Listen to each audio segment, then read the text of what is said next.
নমস্কাৰ, মই আপিল ৰহমান আৰু স্বাগতম জনাইছোঁ ইউটিউব চেনেললৈ। আজি আমি পঢ়িম তোমালোকৰ দশম শ্ৰেণীৰ বিজ্ঞানৰ SLC 2026 কাৰণে কি ইম্পৰ্টেণ্ট আছে। মই এটা পাৰ্ট বনাই দিছিলোঁ য'ত মই অধ্যায় 1 পৰা অধ্যায় 5 লৈকে মই ইম্পৰ্টেণ্টখিনি তোমালোকক দেখাই দিছিলোঁ।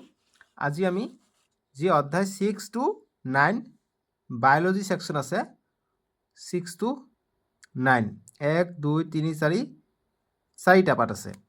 গতিকে এই চাৰিটা পাঠৰ কি চিত্ৰ ইম্পৰ্টেণ্ট আছে। একচুৱেলি বায়'লজি পাঠৰ পৰা জীৱবিজ্ঞান পাঠৰ পৰা তোমালোকৰ চিত্ৰ আহে। যেনেকুৱা প্ৰথমটো পাঠ হৈছে কি, প্ৰথমটো পাঠ হৈছে তোমালোকৰ অধ্যায় 6 জীৱন প্ৰক্ৰিয়া লাইফ প্ৰচেছ। চ' এইটো পাঠৰ পৰা তোমালোকৰ চিত্ৰ আহে। বিজ্ঞানত এটা চিত্ৰ মাষ্ট পাবাই, ঠিক আছে। তাতে 4 নম্বৰ থাকিব, 2 নম্বৰ থাকিব আঁকিব, আৰু 2 নম্বৰ তাৰ লগত কাৰ্য বা গঠন ব্যাখ্যা কৰা বুলি দিব। চ' তাৰ লগত 2 থাকিব, 4 নম্বৰ, ঠিক আছে। আৰু অকল আঁকিলে আৰু অংশখিনি দেখাই দিলে কিন্তু 2 নম্বৰ পোৱা যায়, একেবাৰে সহজ। চ' আমি একেবাৰে হুবহু এইটো মানে যেনেকুৱা কিতাপত থাকে তেনেকুৱা আহে। চ' প্ৰথমত যিটো ইম্পৰ্টেণ্ট আছে পেজ নম্বৰ 98ত চাবা, এমিবাই কেনেকৈ পৰিপুষ্টি বা পুষ্টি আহৰণ কৰে তাৰ গঠন দিয়া আছে। ABCD 4টা স্তৰত, ঠিক আছে। কেনেকৈ খাদ্য গ্ৰহণ কৰে। চ' প্ৰশ্ন আহিব যে এমিবাৰ গঠন লিখা বা বৰ্ণনা কৰা, বা এমিবাৰ পৰিপুষ্টি চিত্ৰ আঁকি বৰ্ণনা কৰা।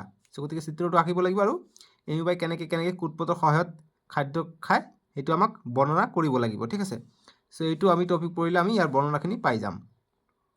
নেক্সট যিটো চিত্ৰ ইম্পৰ্টেণ্ট আছে, এইফালে চাবা তোমালোকে, নেক্সট পেজত চাবা, কাগজ তৰি নালাগে। নেক্সট এটা চিত্ৰ আছে, এইফালে হাৰ্টৰ চিত্ৰ আছে। হাৰ্টৰ চিত্ৰ পেজ নম্বৰ 106ত চাবা যে মানুহৰ হৃদযন্ত্ৰৰ আভ্যন্তৰীণ গঠন। চ' এইটো ইম্পৰ্টেণ্ট, তোমালোকে এইটো চাই ল'বা যে হৃদযন্ত্ৰৰ আভ্যন্তৰীণ গঠন আৰু কাৰ্য উল্লেখ কৰা, এনেকুৱা ধৰণৰ প্ৰশ্ন আহিব পাৰে। আৰু এইটো এটা প্ৰশ্ন, এইটো এটা চিত্ৰ ইম্পৰ্টেণ্ট যে তেজ পৰিবহণ তন্ত্ৰ আৰু গেছ বিনিময়ৰ এইটো চিত্ৰ ইম্পৰ্টেণ্ট, ঠিক আছে। পেজ নম্বৰ 106ত আছে। তাৰপিছত নেক্সট এইফালে একো নালাগে, ইয়াত জাষ্ট এটা ইম্পৰ্টেণ্ট আছে দগাই থৈছোঁ, সেইকাৰণে মই দি দিওঁ যে আমি ৰক্তচাপ মাপে যে, প্ৰেছাৰ মাপে যে। চ' প্ৰেছাৰ মাপাৰ যন্ত্ৰটোৰ নাম কি কয়, এইটো হৈছে স্ফাইগ'মেন'মিটাৰ। এইটো MCQৰ কাৰণে কিন্তু আহিব পাৰে। যি কি নহওক আমি চিত্ৰৰ কথা আলোচনা কৰি আছিলোঁ, গতিকে চিত্ৰখিনি মই তোমালোকক দেখাই দিব বিচাৰোঁ। নেক্সট এটা চিত্ৰ আছে পেজ নম্বৰ 111ত চাবা, নেফ্ৰনৰ গঠন আৰু কাৰ্য বৰ্ণনা কৰা বুলি আহে পৰীক্ষাত। চ' গতিকে এইটো ইম্পৰ্টেণ্ট, নেফ্ৰনৰ গঠনটো। চ' এইটো তোমালোকে চাবা, এইটো ইম্পৰ্টেণ্ট আছে 2026 বৰ্ষৰ SLCৰ কাৰণে, ঠিক আছে।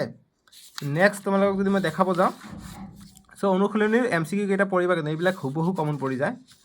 নেক্সট তোমালোকে অধ্যায় 7ত চাবা, নিয়ন্ত্ৰণ আৰু সমন্বয়ত তোমালোকে চাবা, ইয়াত এইফালে চাবা পেজ নম্বৰ 115ত চাবা, এটা দিয়া আছে আমাক কি স্নায়ু কোষৰ গঠন দিয়া আছে, আৰু আনটো দিয়া আছে স্নায়ুপেশীৰ সংযোজন।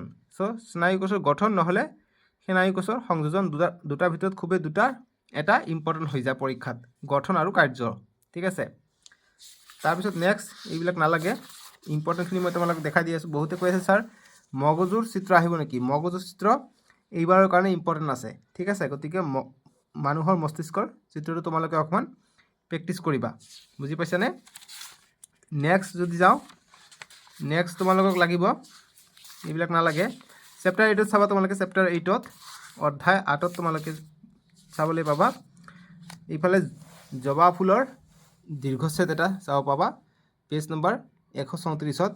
এই দীৰ্ঘচ্ছেদ এপাহ ফুল বা ফুলৰ দীৰ্ঘচ্ছেদ প্ৰস্তুত কৰা বা চিত্ৰ আঁকি ব্যাখ্যা কৰা বা সম্পূৰ্ণ অংশ উল্লেখ কৰা, তেনেকৈ অংশখিনি লিখিব লাগিব। এইটো হৈছে পুংদণ্ড, এইটো পৰাগধানী, এইটো গৰ্ভমুণ্ড, এইটো হৈছে পাহি বা দল, এইটো হৈছে কেলিক্স বা বেটুপাত, এইটো হৈছে গৰ্ভাশয়, ঠিক আছে। তাৰপিছত নেক্সট এটা ইম্পৰ্টেণ্ট আছে, এইফালে পেজ নম্বৰ 135ত এইটো চিত্ৰ যে গৰ্ভমুণ্ডত পৰাগৰেণুৰ অংকুৰণ। চ' গতিকে এনেকুৱা ধৰণৰ চিত্ৰটো আঁকিব লাগিব, আৰু সম্পূৰ্ণ নামখিনি কোনটোৰ কি নাম ইয়াত আমাক আঁকিব লাগিব, ঠিক আছে। বুজি পাইছা। ইয়াৰ ভিতৰত মুঠ 8টা কোষ থাকে, ওপৰত 3টা, তলত 3টা, আৰু মাজত 2টা, ঠিক আছে। গতিকে এইটো চিত্ৰ ইম্পৰ্টেণ্ট আছে। নেক্সট তাৰপিছত তোমালোকক নেক্সট চেপ্টাৰ 9ৰ কাৰণে তোমালোকক আৰু নালাগে, তেনেকুৱা চিত্ৰ নাই, কিন্তু চিত্ৰটো নাই, কিন্তু এইটো প্ৰশ্ন আহে যে ছেক্স ডিটাৰমিনেশ্যন, লিংগ নিৰ্ধাৰণটো আহে। গতিকে এইটো এনেকৈ কৰিব লাগে।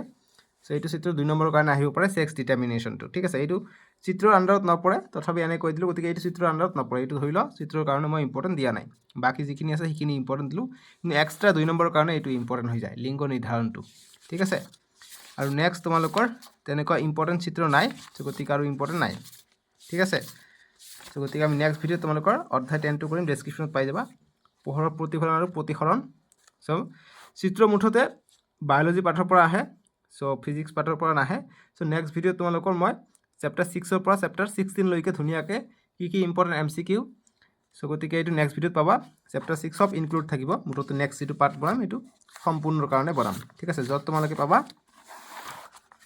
য'ত তোমালোকে যেহেতু চেপ্টাৰ 5 লৈকে দিছোঁ আৰু চেপ্টাৰ 6 to 9 লৈকে মই জাষ্ট আজি কি দিলোঁ চিত্ৰ কি ইম্পৰ্টেণ্ট আছে সেইটো দিলোঁ নেক্সট ভিডিঅ'ত চেপ্টাৰ 6ৰ পৰা চেপ্টাৰ 16 লৈ মই ধুনীয়াকৈ MCQ 2 নম্বৰী প্ৰশ্ন 3 নম্বৰী প্ৰশ্ন কি ইম্পৰ্টেণ্ট আছে সেইখিনি দি দিম আৰু বহুতো অংকও দি দিম যাতে অংকখিনি তোমালোকৰ পৰীক্ষাত হুবহু কমন পৰে ঠিক আছে সো তোমালোকে ডেছক্ৰিপশ্যনত গৈ চাব পাৰিবা সো একচুৱেলি বায়'লজি পাৰ্টটো কি হয় ভিতৰৰ পৰা প্ৰশ্ন আহে কিন্তু সেইটো মনত ৰাখিবা ঠিক আছে যিমান পাৰা তোমালোকে বায়'লজি পাৰ্টটোৰ কাৰণে কৈছোঁ বায়'লজি পাৰ্টটো ভিতৰত পঢ়িবা যিমান পাৰা ভিতৰত পঢ়িবা যেনেকুৱা মই দেখাই দিব বিচাৰোঁ এটা বস্তু মানে ইম্পৰ্টেণ্ট বুজি পাইছানে এটা বস্তু নেফ্ৰন কাক বোলে যেনেকুৱা মই ফাৰ্ষ্ট চেপ্টাৰ 6ৰ পৰা অকণমান দেখাই দিওঁ ইয়াত ধৰি লোৱা 100 পেজ নম্বৰ 100ত ভিলাই কি এইটো মানে এনেকুৱা ধৰণৰ প্ৰশ্ন এইটো প্ৰতিবাৰে আহে এনেকুৱা ধৰণৰ ঠিক আছে গতিকে ভিলাই ক'ত থাকে ক্ষুদ্ৰান্তৰ বেৰত থাকে আঙুলি সদৃশ কি হয় গতিকে ভিলাই হয় তেনেকুৱা ট্ৰিপচিন কি হয়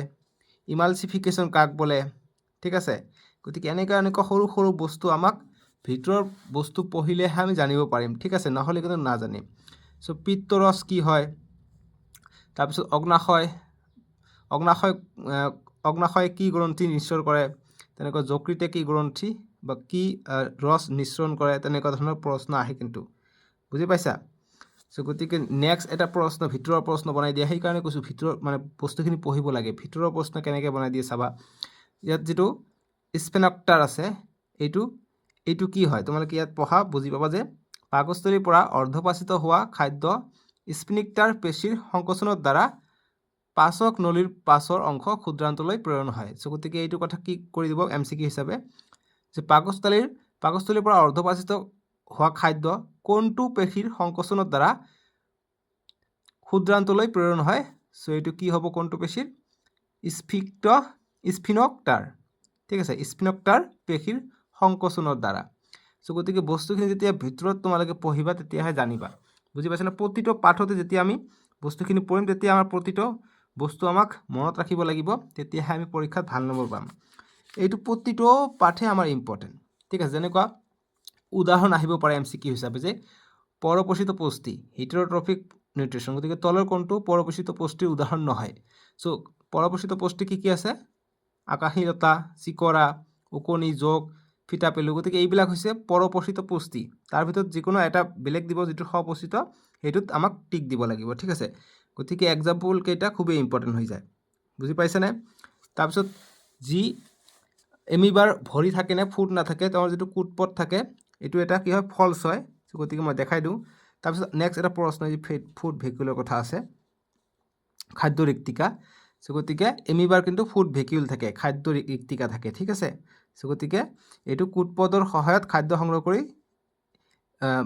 ফুড ভেকুল সৃষ্টি কৰে বুজি পাইছেনে বস্তুখিনি পঢ়িলে মানে গম পাই যায় মানে ইমান মানে ভিতৰৰ বস্তু দিয়ে মানে যিটো টপিক পঢ়িবা যেনেকুৱা মানুহৰ পৰিবস্তু যদি পঢ়িব যোৱা পেজ নম্বৰ 99ত ইয়াতো বহুত বস্তু লুকাই থাকে যিবিলাক ইম্পৰ্টেণ্ট যেনেকুৱা আমাৰ পাকস্থলীত কি ৰস থাকে পাচক ৰস হৈছে HCl হাইড্ৰক্লৰিক এচিড ঠিক আছে তাৰপিছত প্ৰটিন বিশ্লেষিত উৎসেচক পৰীক্ষাত প্ৰশ্ন আহিব যে দুটা প্ৰটিন বিশ্লেষিত উৎসেচকৰ নাম লিখা এটা হৈছে পেপচিন এটা হৈছে শ্লেষ্মা বুজি পাইছেনে যেনেকুৱা ওপৰত এটা প্ৰশ্ন আহে যে লালটিত থকা এনে এবিধ উৎসেচক হ'ল লালটি এমাইলেজ কি হয় ইয়াৰ সহায়ত মুখ গহ্বৰৰ খাদ্যৰ হেতসাৰ অংশ ভাঙি সৰল শ্ৰেণীলৈ পৰিৱৰ্তিত হয় গতিকে কাৰ সহায়ত হেতসাৰ ভাঙি সৰল শ্ৰেণীলৈ পৰিৱৰ্তিত হয় লালটি এমাইলেজ এনেকুৱা ধৰণৰ প্ৰশ্ন ভিতৰৰ প্ৰশ্ন আহে বুজি পাইছানে মানে কি ক'ম আৰু ইম্পৰ্টেণ্ট যদি আমাৰ কমন নপৰি যায় তোমালোকৰ দিগদাৰ হৈ যাব সেইকাৰণে কিতাপটো পঢ়িবলৈ যত্ন কৰিবা ঠিক আছে সো কিতাপটো পঢ়ি তাৰপিছত ইম্পৰ্টেন্ট চাবা নহ'লে ইম্পৰ্টেন্ট চাই শেষ কৰি আকৌ কিতাপটোৱে পঢ়িব লাগিব কিতাপৰ পৰাই প্ৰশ্ন আহিব তেনেকুৱা একো বাহিৰৰ পৰা প্ৰশ্ন বনাই নিদিয়ে ঠিক আছে সো যত চাবা মানে ভিতৰৰ বস্তু যেটো চাবা হেতুৱে ইম্পৰ্টেন্ট যেন লাগে তোমালোকক কিন্তু তাৰ ভিতৰত ইম্পৰ্টেন্টখিনি বাছি দিয়া হয় কিন্তু তথাপি গুৰুত্ব দিয়া হয় তোমালোকে বস্তুখিনি পঢ়া বুজি পাইছানে যেনেকুৱা পেজ নম্বৰ 108 চাবা লসিকা কি হয় লিম্ফ কি হয় ইম্পৰ্টেন্ট এইটো লিম্ফ যে তেজৰ দৰে অন্য এবিধ তৰল পদাৰ্থ হল লসিকা বুজি পাইছানে লসিকাৰ কাম কি আহিব পাৰে যে তেজ সংবহন তন্ত্ৰৰ দৰে লসিকাও আন এক প্ৰকাৰৰ সংবহন তন্ত্ৰ গতিকে লসিকা সংবহন তন্ত্ৰ বুজি পাইছা সো প্ৰতিটো পাঠ বা প্ৰতিটো টপিক যেটো আছে প্ৰতিটো টপিকে ইম্পৰ্টেন্ট এইটো অকল বায়োলজিৰ কাৰণে বুজি পাইছানে বায়োলজি অৰ্থাৎ জীৱবিজ্ঞান চেপ্টাৰ 6 to 9 আমাক অকল মুখস্থ কৰিব লাগিব ইয়াত আৰু বেলেগ উপায় নাই মনত ৰাখা যেনেকৈ ফিজিক্স বা চেপ্টাৰ 10 ৰ পৰা চেপ্টাৰ 16 লৈ আমি বস্তুখিনি বুজিলে পাই যাওঁ বা চেপ্টাৰ 1 to 5 আমি বস্তুখিনি বুজিলে পাই যাওঁ তাতে কেমিষ্ট্ৰি পাৰ্ট লুকাই আছে ৰাসায়নিক বিজ্ঞান আৰু চেপ্টাৰ 10 to 16 পদাৰ্থ বিজ্ঞান বুলি কয় সো এইখিনি আমি অকমান বুজিব পাৰি কিন্তু এইখিনি বুজিব লাগিব লগতে মুখস্থ কৰিব লাগিব মনত ৰাখিব লাগিব নহলে পাহৰি গলে শেষ ঠিক আছে গতিকে এনেকুৱা ধৰণৰ বস্তু আমাক জানিব লাগিব বুজি পাইছা সো গতিকে তোমালোকে জাস্ট ভয় নাখাবা হৈ যাব তোমালোকে লাহে লাহে পঢ়ি থাকা যি হয় দেখা যাব হেতু লৈ টেনশন কৰিবা আৰু পঢ়াত মন নবহিব ঠিক আছে যিখিনি পঢ়িবা সেইখিনি আকৌ পাহৰি যাবা যদি বেছি টেনশন লোৱা সো এইকাৰ টেনশন নলৈ তোমালোকে ভালকে পঢ়ি থাকাচোন নিশ্চয়কৈ পৰীক্ষা ভাল হ'ব সো আজিলৈকে আহোঁ বাবে টেক কেয়াৰ